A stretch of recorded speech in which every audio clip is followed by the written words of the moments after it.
My son moved his mistress into my bedroom, but he forgot I still own the deed. My name is Margaret. I'm 73 years old, and this is the story of how my own son tried to steal my house right from under me. It all started 5 years ago, when my husband, Robert, passed away. We'd been married for 48 years. We bought our house in Portland, Oregon back in 1977. 3 bedrooms, a big backyard, white picket fence. It was our dream home. Robert and I raised our son Michael in that house. We watched him take his first steps in the living room. We celebrated every birthday and every holiday there. When Robert got sick, I took care of him in that house until the very end. After Robert died, I was alone. The house felt empty. Too many memories in every corner. But it was still my home. 6 months after the funeral, Michael came to visit me. He's my only child. He'd gotten married 2 years earlier to a woman named Jessica. They seemed happy enough. Michael sat down at my kitchen table, the same table where I fed him breakfast every single day of his childhood. He took my hands and he looked at me with so much concern. "Mom," he said, "this house is too much for you now. You're all alone here. Why don't you move in with Jessica and me? We have a spare bedroom. You wouldn't have to worry about anything." I thought about it. Maybe he was right. Maybe the house was too big for me. And it would be nice to be around family, okay? I told him. "If you're sure it's not too much trouble," he smiled. "Of course not, Mom. You're my mother. We want to take care of you." Within a month, I'd packed up my things and moved into their apartment. It was a small 2-bedroom place across town. They gave me the spare room. It was tiny, barely enough space for my bed and a dresser. But I told myself I should be grateful. I tried to be helpful. I cooked dinner every night. I did the laundry. I cleaned the apartment. Jessica worked from home, so I tried to stay out of her way. I'd take long walks in the afternoon. Sometimes I'd sit in the park for hours just to give them space. But something felt wrong. Every time I asked Michael about my house, he'd change the subject. "How's the lawn doing?" I'd ask. "Fine, Mom. Don't worry about it." "Did you pay the water bill?" "I've got everything under control." He never looked me in the eye when we talked about the house. But I told myself I was being paranoid. After all, the house was still in my name. I'd never signed anything over to him. Then one Tuesday morning, everything changed. I was in the kitchen washing dishes. Michael had already left for work. Jessica was in the other room on her computer. My phone rang. It was Helen. She's been my neighbor for 30 years. We raised our kids together. We've been friends forever. "Margaret," Helen said, and I could hear something strange in her voice.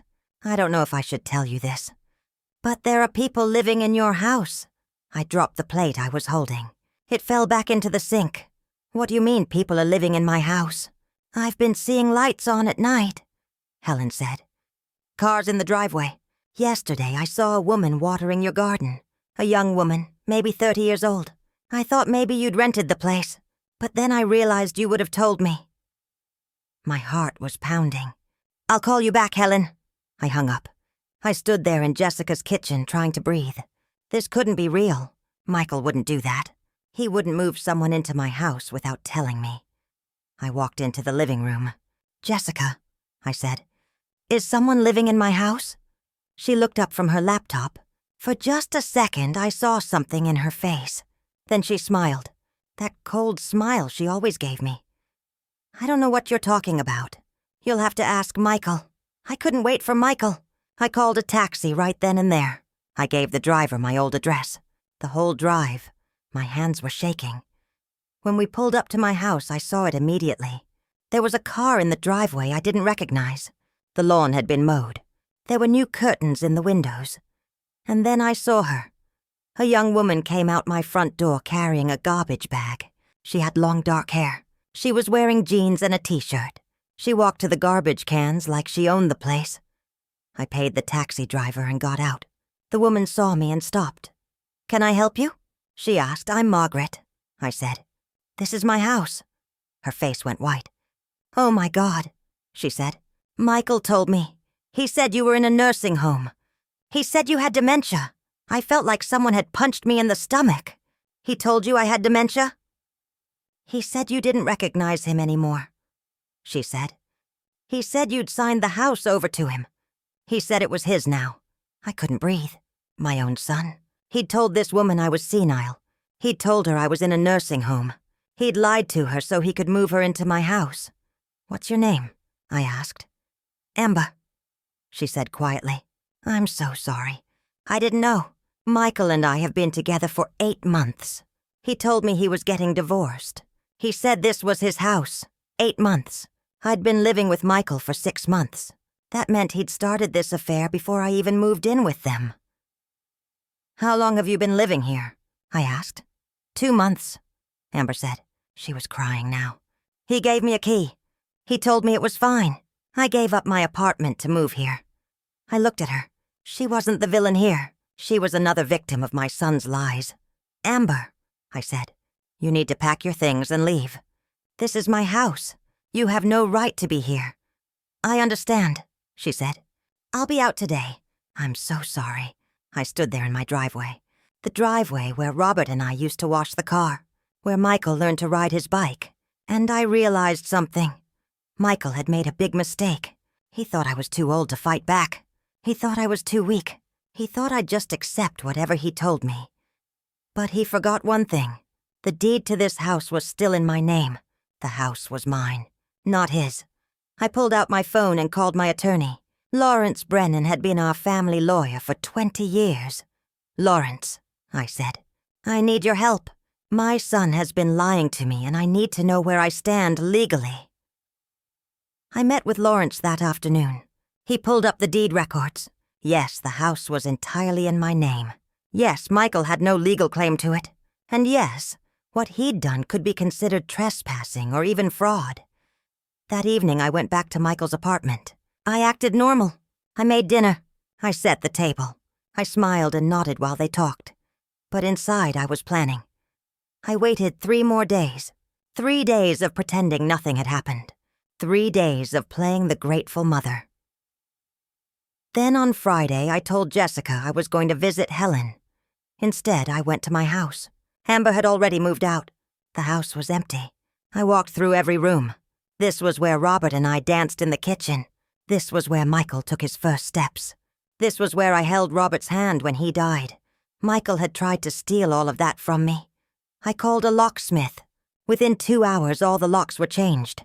Then I called a moving company. They'd pick up my things from Michael's apartment the next morning. Finally, I called Michael. "Mom?" He sounded concerned. "Are you okay?" "I'm at the house, Michael," I said. "My house. The one you moved your girlfriend into. The one you told her I was in a nursing home with dementia." Silence. "Mom, I can explain—" "No," I said. "You can't explain this. You lied to me. You lied to Amber. You're lying to Jessica. You tried to steal my home." "I wasn't stealing it," he said, and now I could hear panic in his voice. "Mom, that house is too much for you. I was going to talk to you about signing it over. It made sense for me to use it instead of leaving it empty." "Made sense to you," I said. "Did it make sense to lie to a woman and tell her I was dying? Did it make sense to cheat on your wife? Did it make sense to treat me like a charity case while you played house in my home? Mom, please." "I've changed the locks," I said. "I've talked to my attorney. If you try to enter this property, I'll call the police." "You can't do this," he said. Now he sounded angry. "That's my inheritance. Dad would have wanted me to have that house." And that's when I understood. This was never about caring for me. This was about the house. About what he thought he deserved. "Your father would be ashamed of you," I said. "And Michael, this house isn't your inheritance. I'm 73, not 93. I could live here for another 20 years. And even if I leave it to you someday, that's my choice, not yours to take." I hung up. The next morning, the movers came. They picked up all my things from Michael's apartment. By noon, I was back in my own house, in my own bedroom, where I belonged. Michael showed up that evening. I saw him through the window, pacing on my porch. I almost didn't answer the door, but I opened it. I didn't invite him in. "What do you want, Michael?" He looked terrible. Red eyes, messy hair. He looked like he hadn't slept. "Mom, please. Can we talk? I made a mistake. I'm sorry." "You're sorry you got caught," I said. "Does Jessica know about Amber?" His face went pale. "That's complicated." "No, it's not," I said. "You're either faithful to your wife or you're not. You're either honest with your mother or you're not. And you've been neither." "I love you, Mom," he said. He was crying now. "You're my mother. We can work through this." I looked at my son, the child I raised, the man I'd sacrificed everything for, and my heart broke, because I did love him. Despite everything, he was still my child. But love doesn't mean accepting abuse. Love doesn't mean letting someone steal from you. "Maybe someday we can work through this," I said quietly. "But not today. Not until you look at who you've become. Not until you make things right with Jessica and with Amber. I raised you better than this, Michael." "So what now?" he asked.